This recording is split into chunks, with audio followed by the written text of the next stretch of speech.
হলেন বাবা মা। চট্টগ্রামের মিরসরাইয়ে মাইক্রোবাস কাভার্ড ভ্যানের সংঘর্ষে গ্যাস সিলিন্ডার বিস্ফোরণে মা, বাবা ও গাড়ির চালক নিহত হয়েছেন। দগ্ধ হয়েছেন শিশুসহ অন্তত 4 জন। এদের মধ্যে দগ্ধ 2 শিশুকে ঢাকা মেডিকেলে আনা হয়েছে।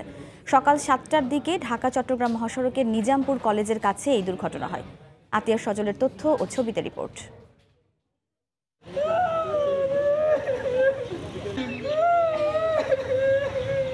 স্বজনদের আহাজারিতে ভারী হয়ে উঠেছে জোরারগঞ্জ হাইওয়ে পুলিশ ফাঁড়ি।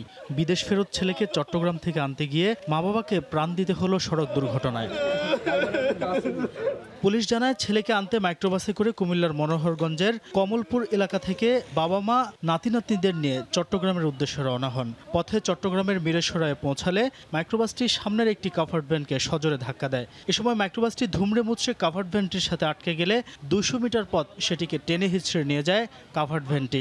এতে মাইক্রোবাসের গ্যাস সিলিন্ডার বিস্ফোরণ হয়ে আগুন ধরে যায়। এতে দগ্ধ হয়ে ঘটনাস্থলে নিহত হন মাইক্রোবাসের চালক ও বিদেশ ফেরত আব্দুল মোমিনের বাবা মা। গাড়িটা পিছন দিয়ে ধাক্কা মারে মনে করেন কভার ভ্যানের পিছনে আটকে গেছে। আটকে যাওয়ার পরে যায় অনেক লোকজনে কিন্তু ওই কভার ভ্যান আলারে চিল্লে করছে, এই গাড়ি দাঁড়াও করে, কিন্তু তখন কিন্তু আগুন জ্বলতেছে।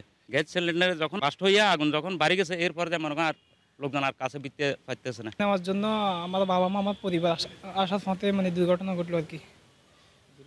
দুর্ঘটনা বাবা মা এবং ড্রাইভার 3 জনই মারা যান। আর আমার ভাতিজা বড় ভাই ওরা আহত অবস্থায় মেডিকেলে আছে। খবর পেয়ে পুলিশ ও ফায়ার সার্ভিস ঘটনাস্থলে পৌঁছে আগুন নিয়ন্ত্রণে আনে। নিহতদের মরদেহ উদ্ধার করে জোরারগঞ্জ হাইওয়ে পুলিশ ফাঁড়িতে নিয়ে যাওয়া হয়। আহত 4 জনকে স্থানীয় একটি হাসপাতালে ভর্তি করা হয়। আমাদের ইনচার্জ সহ দ্রুত আমরা ঘটনাস্থল পৌঁছি।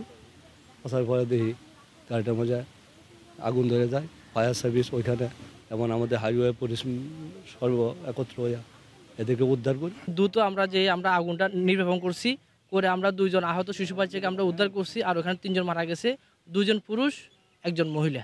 অবস্থার অবনতি হয় দগ্ধ 2 শিশুকে কুমিল্লা মেডিকেলে নেওয়া হলে তাদের ঢাকা মেডিকেলে পাঠান চিকিৎসক।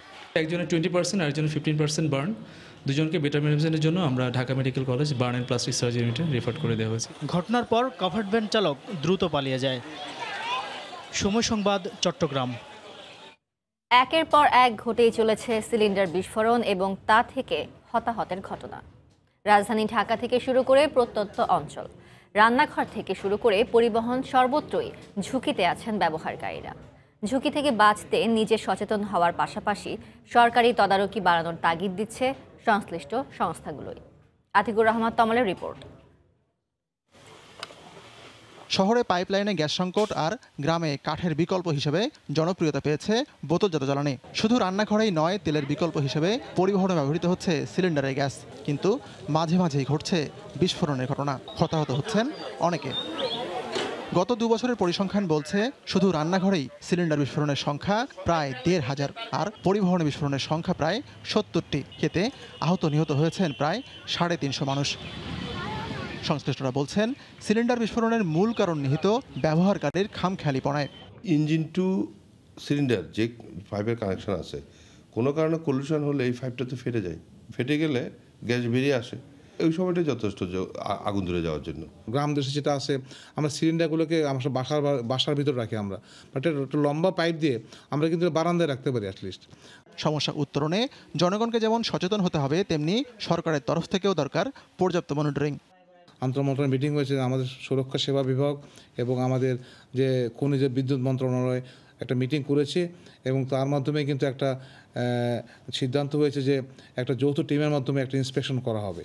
সিএনজি গাড়ির কথা বলেছি, সেটা কিন্তু আমরা বলেছি যে বিআরটি এর মাধ্যমে করা যেতে পারে। দমকল বাহিনীর এই শীর্ষ কর্মকর্তা জানালেন, গ্যাস লিকেজ ডিটেক্টর ডিভাইস বাণিজ্যিকভাবে দেশে ব্যবহারের উদ্যোগ হাতে নিয়েছেন তারা। সেটি করা গেলে রান্নাঘরের দুর্ঘটনা কমবে বলে মনে করেন তিনি। আমরা একটা গ্যাস ডিটেকশন সিস্টেম নিয়ে আসছি আসলে ফায়ার সার্ভিসের মাধ্যমে। প্রত্যেকটা বাসা বাড়িতে আমরা একটা সিস্টেম আমরা ডিভাইস করবো, সুতরাং কোনো গ্যাস যদি লিকেজ থাকে সেখান থেকে কিন্তু অ্যাটলিস্ট আর্লি ওয়ার্নিং পাবে আসলে।